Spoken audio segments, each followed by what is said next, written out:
Hi, so this is going to be a lecture on neurocognitive disorders. Um, so I'll just get right into it. So neurodegenerative disorders, all of them are going to present with dementia as a common symptom. So what is dementia? This is basically a decline in the cognition that involves one or more of the cognitive domains, such as learning, memory, language, executive function, social cognition, and attention. Um, what we should always take into account is before we go into the neurodegenerative disorders as a cause of dementia, for example, it's always important to rule out any reversible causes of dementia. And I have a couple listed right here. We have something called pseudodementia, which is usually caused with somebody that has severe depression. They're gonna look like they have dementia, but really they are just depressed, and we'd want to focus on treating their depression rather than going straight to figuring out any sort of pathology-based neurodegenerative disorder. You can also have hypothyroidism. There have been studies where thyroid is affecting the amyloid precursor protein in patients with Alzheimer's disease. So, a difference in thyroid level can affect your memory and cognitive decline. Vitamin B12 deficiency usually will have memory impairment, as well as other symptoms like subacute combined degeneration. We also have neurosyphilis, so it's always good to order a quick syphilis test if you get a patient who's complaining of memory problems, just to rule that out, because we can treat syphilis and then that could resolve the symptoms of dementia. And we also have normal pressure hydrocephalus, which really isn't a pathology, so to say, and we can reverse that treatment, which I'll talk about later in this lecture.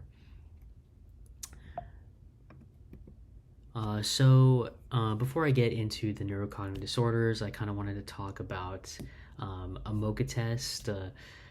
Basically, what is a MOCA test? This is basically a screening tool that we can use on our patients. It's pretty good. I've done it once. It's pretty specific, and it hits a lot of the cognitive domains. So you're looking at visual spatial testing, naming, memory, attention, language, abstract, delayed recall, and orientation. A lot of times you'll see that the patients will follow these steps and do pretty decently. If they score 26 or higher, that's going to be normal. And as you can see, I have listed mild, moderate, and major. So again, we have also a mini mental state exam, which is basically another test. It's actually not used in practice as much anymore because it's not as specific, but it is quicker than the MOCA test. This could basically be used like if you have it on like a small differential, you just kind of want to get an idea of if they have any sort of cognitive impairment, and if you're still unsure, the MOCA test is usually the way to go. Now, going into the neurodegenerative disorders, first we have Alzheimer's disease, and this is basically the most common cause of dementia in the elderly. Risk factors. So the biggest risk factor for Alzheimer's disease is actually age. So the older you are, starting around 65 and older, you're going to have an increased chance to have Alzheimer's disease. And the most prevalence is actually in patients who are in their 7th or 8th decade of life. And also another risk factor that does come up on a lot of questions I've seen is Down syndrome. So Down syndrome is basically a third chromosome known as trisomy 21. The 21st chromosome has another chromosome, and the 21st chromosome has an amyloid precursor protein, which means this is basically the protein that is used to create beta amyloid plaques, which is what is seen in Alzheimer's disease patients. and that's one of the diagnostic findings. So a patient with Down syndrome actually has early onset Alzheimer's disease. You'll see them at an earlier age, and they'll start to have dementia symptoms, and that's because they're creating the beta amyloid plaques at a younger age. Now we also have apolipoprotein E4. It's basically just another, if you have this genetic, you're at an increased risk for Alzheimer's disease. And now just going into a little bit of a pathology, we can see that there's widespread cortical atrophy. You can see right here that there is an increase in the cortical atrophy here. You can also see beta amyloid plaques that we can see in this picture right here. Neurofibrillary tangles, which is right here. So how are Alzheimer's disease patients going to present? So basically, one of the biggest things is they're going to have a gradual loss of memory. It's not going to happen instantly. It's not going to be fast. It's just going to be a gradual, slow progression. These patients are going to have difficulty with their activities of daily living. So you're going to notice them not going to be able to cook themselves, dress themselves, take showers, drive around, do simple basic household chores. They're going to have trouble eating. They basically need a caretaker at this point, someone to help them out. They start to get frequently lost in familiar places. Sometimes they will have these neuropsychiatric symptoms where they'll be easily agitated, they'll become a little aggressive, they start to wander around, they distance themselves in social situations, they have a lack of emotion. Basically, all of these can just be seen in Alzheimer's disease, but the main thing is slow progression, late onset in life, difficulty with the activities of daily living. Now, I think it's important to just talk about a little bit of pharmacology and see how these medications we use for Alzheimer's disease work.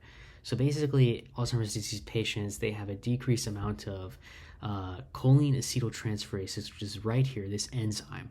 So basically, because there's a reduced amount of this enzyme, acetyl-CoA and choline, which are two substrates that combine using this enzyme to form acetylcholine.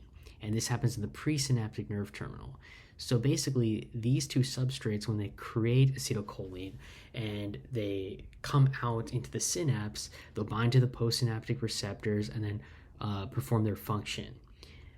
So what we can do, because there's a decrease of this, there's going to be less acetylcholine that's going to go out here into the space and perform its function because it's going to be less acetylcholine to the receptors. So what we can use are acetylcholine esterase inhibitors, which is going to block acetylcholine esterase, which breaks down acetylcholine to choline and acetate, which then get reused, reuptake, and then the process starts again. But this is going to bypass that step, leave more acetylcholine in the synapse, and have it bind to receptors more often. So that's basically the whole idea. We're not going to create acetylcholine. We're not going to do anything to reverse this progression of dementia or cognitive decline. We're just going to increase the amount of acetylcholine in the synapse, and that's basically what these medications do. They're going to slow the progression of cognitive decline. But remember, it will not reverse it. So a lot of times when we have patients with Alzheimer's disease, we prescribe these medications like donepezil, rivastigmine, galantamine. And also, just because of recent events, there's been a new FDA-approved drug that a lot of people have been talking about. It's called aducanumab. This is basically a drug that has monoclonal antibody properties, and it's towards beta amyloid plaques. And this is actually really interesting because it can actually destroy up to 70% of the beta amyloid plaques that we see in Alzheimer's disease patients. But there's been a lot of controversy with this drug because at least the neurologist that I was rotating with on my rotation, he was telling me that a lot of the clinical improvements were not seen when the beta amyloid plaques were destroyed. While it does target them, we didn't see much clinical improvement in the studies. So there is a bit of controversy with it.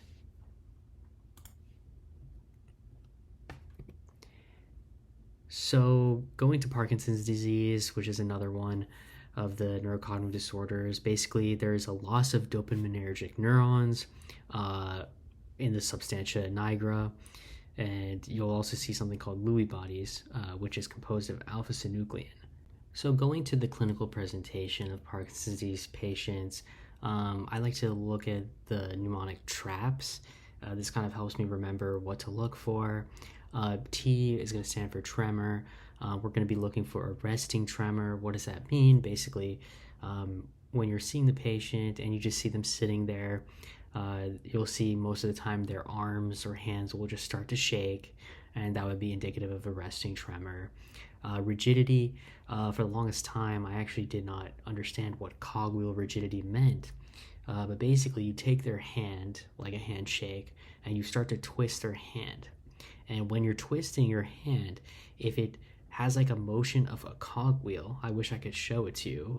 I try to do it with my mouse. Like you go like this. Like when you're twisting, it's like one step at a time, like a cogwheel. That's another factor. You can get akinesia, bradykinesia. Basically, their movements are just very slowed. Postural instability as they're walking. They can't really keep their posture steady. It's all over the place. A shuffling gait, which is really specific towards it. You'll look at their feet. They'll start to like shuffle back and forth at very small steps.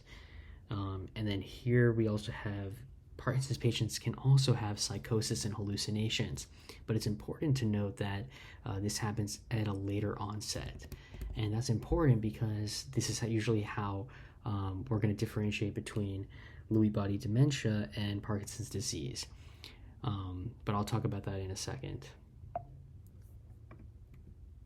So looking at the treatment here for Parkinson's disease patients, really for an algorithm, we want to look at what is mild, what is moderate, and what is severe. And that's going to basically tell us our treatment plan. So if we have mild, we have to ask, does this patient have any preference for drug therapy? And if she does, then like she wants to start a drug and it's mild, you can start them on a monoamine oxidase B inhibitor. Specifically, selegiline is most commonly used for that situation. And that'd be enough for treating a mild form. Now, if it goes to the moderate, you can look at their age. If they're less than 50 or up to 65 years old, we can start a dopamine agonist, or you can just go straight to carbidopa levodopa. Dopamine agonists like bromocriptine, it's basically going to improve amount of dopamine agonists into the receptors at the space, which you can see right here. You can also have carbidopa levodopa. Basically, carbidopa, it blocks this enzyme right here, dopa decarboxylase. So you're going to have more levodopa, which is basically the precursor to create dopamine, which is the whole basis of Parkinson's disease patients. They have a decreased amount of dopamine in the brain. So levodopa, so we're going to directly increase the amount of levodopa here, which will go into the brain. And then we're also going to decrease the amount of conversion from levodopa to dopamine that leaves the body by blocking this enzyme. So that's what we use for a moderate to severe patient, also one who's at an older age, like greater than 50 years old or to 65 years old. So yeah. So I just thought this was interesting. There's a drug that it's called pimavanserin. Basically, this drug is a second-generation atypical antipsychotic, and it can be used to treat hallucinations that occur with patients with Parkinson's, but basically it has affinity for serotonin receptors, but no affinity for dopamine. So that's what's interesting, because most atypical or typical antipsychotics are dopamine antagonists, but in this case, this one really is not, has no affinity for the receptors itself. But this drug really isn't used that much in practice. It's not really approved for treating mental problems that are caused by dementia because it actually has a higher chance of death in elderly. It can increase the amount of heart disease or infection. so it's not really used. I just thought it was interesting. So Lewy body dementia, basically this is very similar to Parkinson's disease. However, it's really differentiated based on the onset of the visual hallucinations, because both Parkinson's and Lewy body can have hallucinations, but the onset is how you differentiate. And this is what I was talking about earlier, the eosinophilic inclusions that we see here as Lewy bodies. But basically, those who, with Lewy body dementia, if your visual hallucinations happen first, and then the Parkinsonian symptoms happens, like the motor ones, you should be thinking Lewy body dementia. If the Parkinsonian symptoms come first and then hallucinations later, which is what I said earlier, the late onset, then you should be thinking of Parkinson's. A criteria is, cognitive and motor symptoms must occur less than 1 year apart of another. So they usually occur together at an early stage in Lewy body dementia. So next we're going to talk about frontotemporal dementia. Otherwise, its old name is Pick's disease. Basically, this is a rare form of dementia. It's characterized by atrophy of the frontal and temporal lobes, which we can see right here. The frontal lobes you can see compared to the normal. There's atrophy in the temporal region, which is here, and the frontal lobe region, which is here. Basically, there's two variants. There's a behavioral variant, which is the most common type. This is where you're going to see a progressive change in personality. Their behavior is going to be very different. Some specific findings that you could see are patients will have hyperorality, means like they're going to have cravings for like certain foods.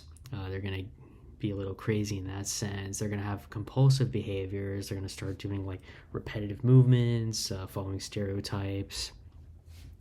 And the one that I always remember is disinhibition. Basically, they are losing their sense of filter, as I could like to say it. Basically, they have sexual inappropriateness. They say things that is very inappropriate just because they're not able to inhibit to say that, oh, that's probably wrong that I'm saying this. You also have a primary progressive aphasia variant. Basically, it's just a progression of speech and language impairment.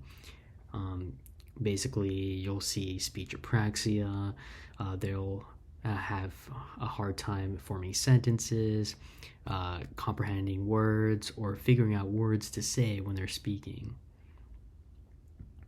So there's really no treatment for frontotemporal dementia. Basically, there are sometimes you can use pharmacological treatments if you think there's possible Alzheimer's disease coinciding with it, but a lot of times there's really no benefit, and really non-pharmacological treatment is the way to go. Speech therapy for the aphasia type, and behavioral modification for the behavior type. And environmental cues, basically what that means is you can remove negative behaviors by taking away things that would encourage him, whereas you can add environmental cues to encourage certain behaviors. So you're basically modifying the behavior that they're presenting to try to make them realize that some of the behavior that they're doing is inappropriate. So vascular dementia, this is the second most common type of dementia.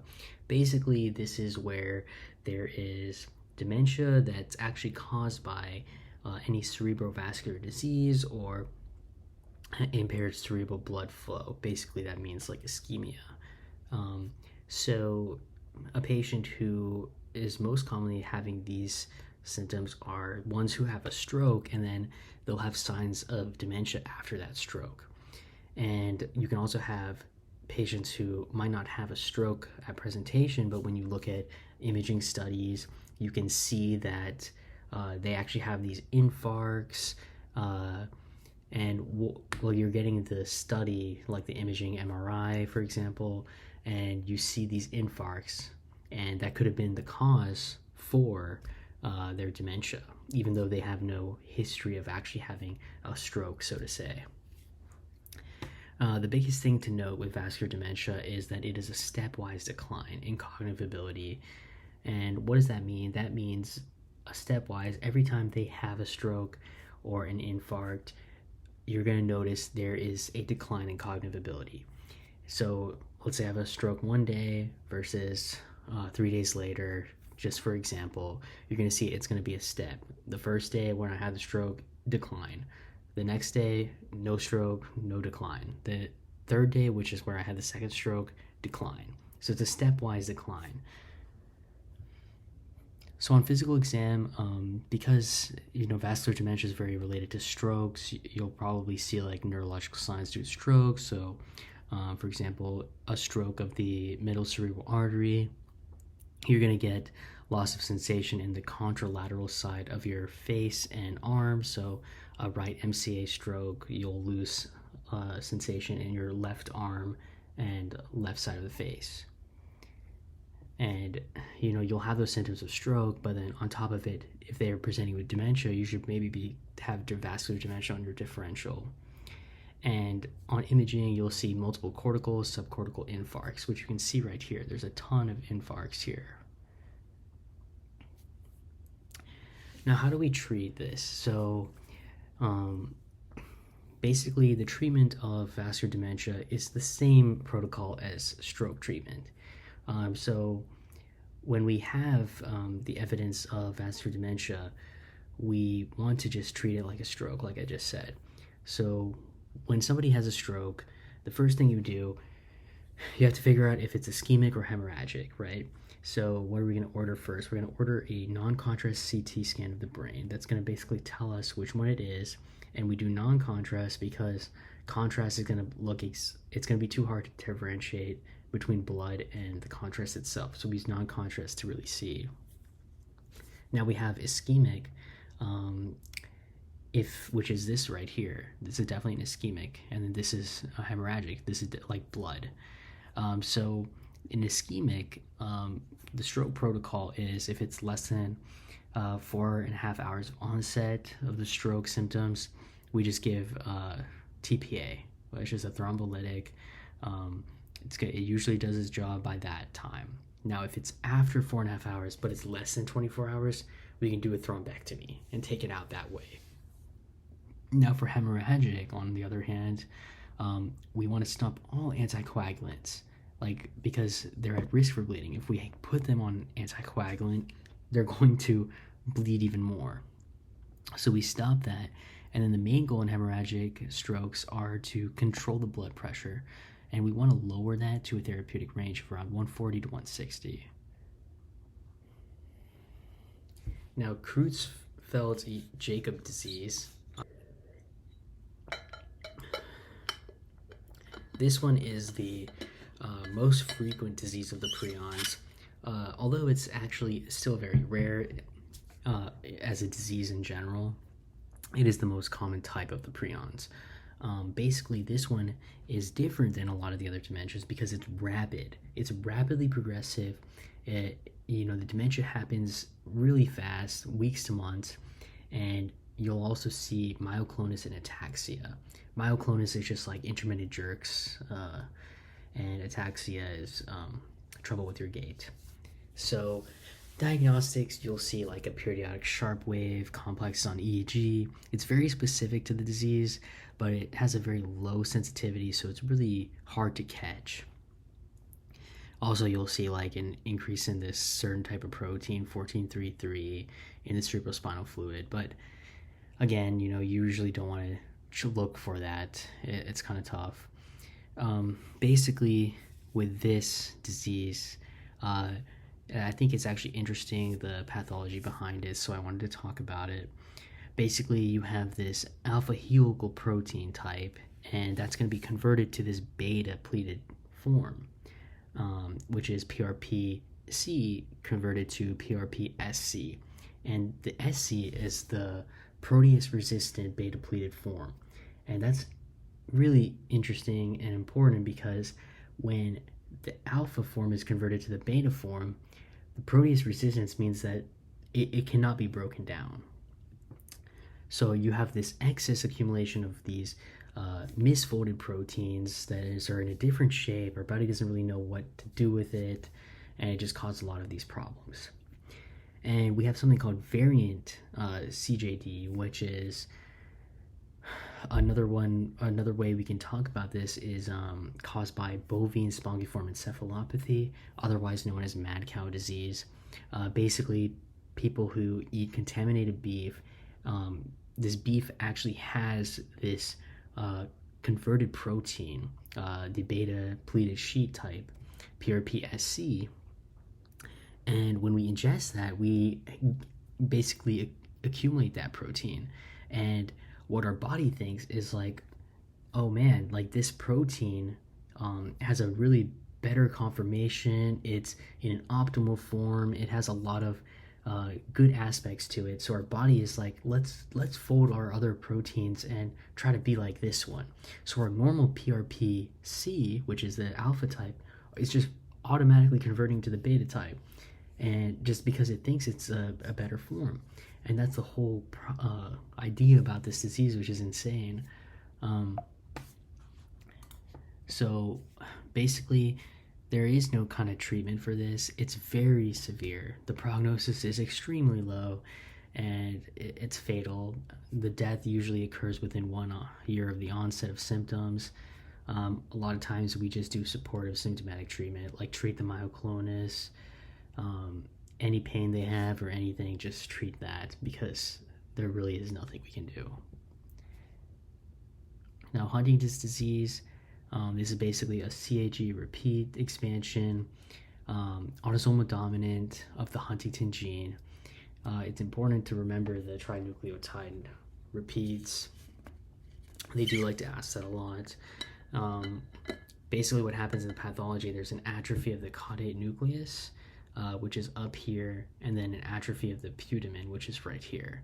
And you can see the difference, like right here, it's pretty prominent, and then here it's like really small, and then same thing down here, like this is kind of prominent, and then this is just smaller. So that's just the atrophy of those two structures of the brain.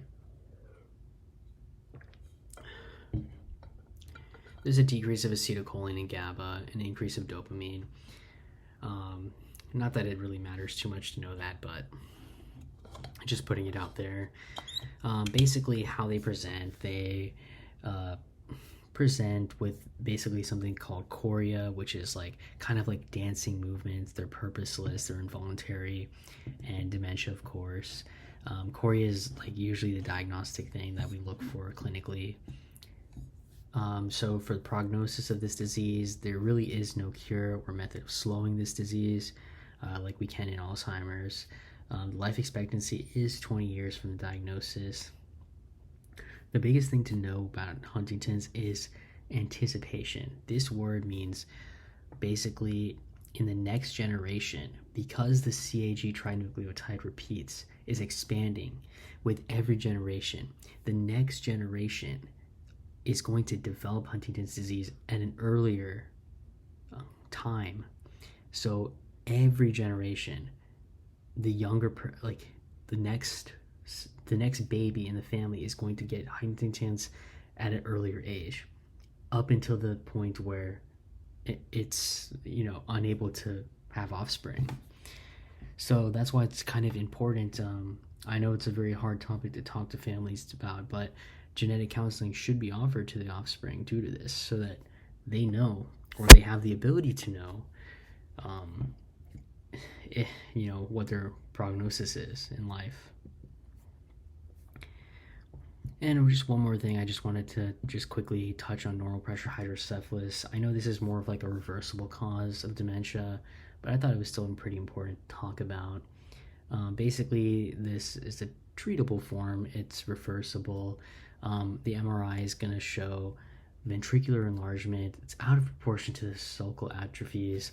So you can see right here, the sulcal is atrophied. And then here, you can see the ventricles, they're just so dilated. And that's kind of like one of the biggest things to note. And that's because the